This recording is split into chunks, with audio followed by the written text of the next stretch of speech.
Assalamualaikum warahmatullahi wabarakatuh. Halo adik-adik.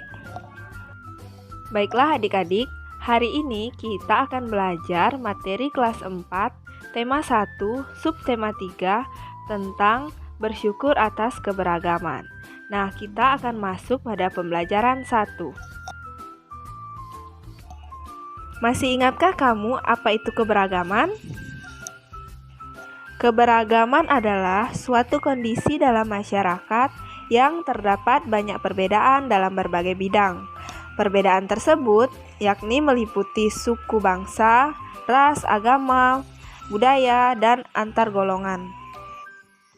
Salah satu bentuk keberagaman di Indonesia dapat tercermin pada rumah adat. Nah, Indonesia sendiri memiliki rumah adat yang beragam. Kita harus mensyukuri keberagaman dan keindahan dari rumah adat tersebut.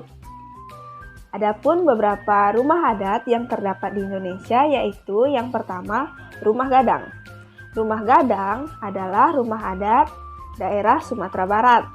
Kemudian yang kedua ada rumah Aceh, yaitu rumah adat daerah Nanggro Aceh Darussalam. Kemudian yang ketiga ada rumah Balai Batak Toba, yang merupakan rumah adat daerah Sumatera Utara. Kemudian yang keempat, rumah adat Tongkonan, yaitu rumah adat Provinsi Sulawesi Selatan. Selanjutnya rumah adat yang kelima yaitu Baileo, yaitu rumah adat Provinsi Maluku. Kemudian yang keenam yaitu rumah adat Bangka Belitung. Nah adik-adik, di daerah kita sendiri, yakni daerah Sulawesi Tengah ini, juga memiliki rumah adat loh. Nah, daerah Sulawesi Tengah memiliki 3 rumah adat yang tentunya berbeda dan memiliki keunikannya masing-masing. Rumah adat yang pertama yaitu rumah Tambi. Rumah Tambi adalah rumah bagi suku Kaili dan suku Lore yang berada di Provinsi Sulawesi Tengah. Rumah adat Tambi termasuk salah satu jenis rumah panggung yang memiliki tiang penyangga. Tiang penyangga struktur dari rumah Tambi ini terbuat dari kayu bonati. Kemudian, rumah adat Sulawesi Tengah ini juga memiliki lantai yang terbuat dari papan yang disusun dengan rapat. Alas rumah adat Tambi ini terbuat dari balok-balok yang disusun, sedangkan pondasinya tersusun dari batu alam. Rumah Tambi ini tidak berkamar dan penghuninya biasanya tidur di ruang tengah dengan menggunakan tempat tidur dari kulit kayu. Yang kedua ada rumah Lobo. Rumah Lobo merupakan rumah adat khas Kulawi. Rumah adat ini sering digunakan sebagai tempat untuk melakukan balai rapat dari tetua adat. Akan tetapi, rumah Lobo juga masih bisa digunakan sebagai rumah singgah apabila terdapat warga desa lain yang sedang berkunjung namun sudah terlalu malam untuk pulang. Kemudian yang ketiga ada rumah adat Souraja, atau biasa disebut juga sebagai Banua Oge, yang merupakan rumah tradisional yang berada di Kelurahan Lere, Kecamatan Palu. Nah, bagi adik-adik yang berasal dari Palu pasti tidak asing lagi dengan rumah adat ini. Rumah Souraja memiliki atap yang berbentuk seperti piramida segitiga. Pada bagian depan dan belakang dari atap tersebut akan ditutup dengan papan yang dihiasi dengan ukiran yang disebut sebagai panapiri. Kemudian, pada ujung hubungan bagian depan dan belakang juga akan diletakkan mahkota yang mempunyai ukiran atau disebut sebagai bangko.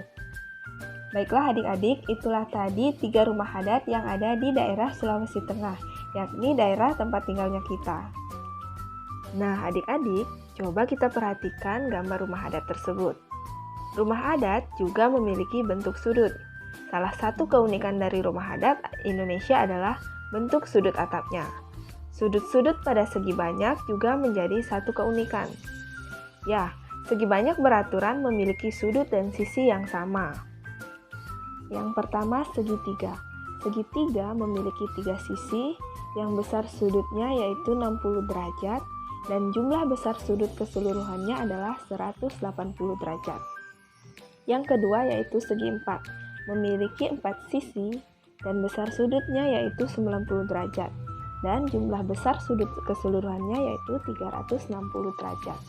Yang kelima yaitu segi 5.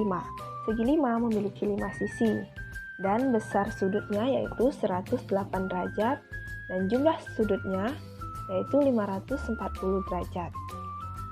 Yang terakhir yaitu segi 6. Segi 6 memiliki 6 sisi yang masing-masing sudutnya yaitu besarnya 120 derajat dan jumlah besaran sudut keseluruhannya yaitu 720 derajat. Baiklah adik-adik, tadi kita sudah belajar tentang keberagaman. Dalam keberagaman terdapat banyak perbedaan, contohnya seperti yang sudah dijelaskan tadi, yaitu perbedaan rumah adat. Tentunya dalam perbedaan ini kita harus dapat bekerja sama agar terciptanya suatu kerukunan. Kerjasama merupakan bentuk atau usaha yang dilakukan dengan banyak orang atau bersama-sama untuk mencapai tujuan bersama. Adapun manfaat kerjasama dalam keberagaman yaitu agar terciptanya kerukunan, kekeluargaan, saling menghargai, saling menghormati, dan saling mendukung.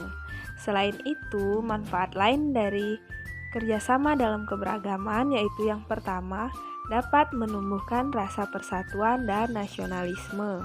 Yang kedua, adanya kolaborasi ide yang kreatif dan unik.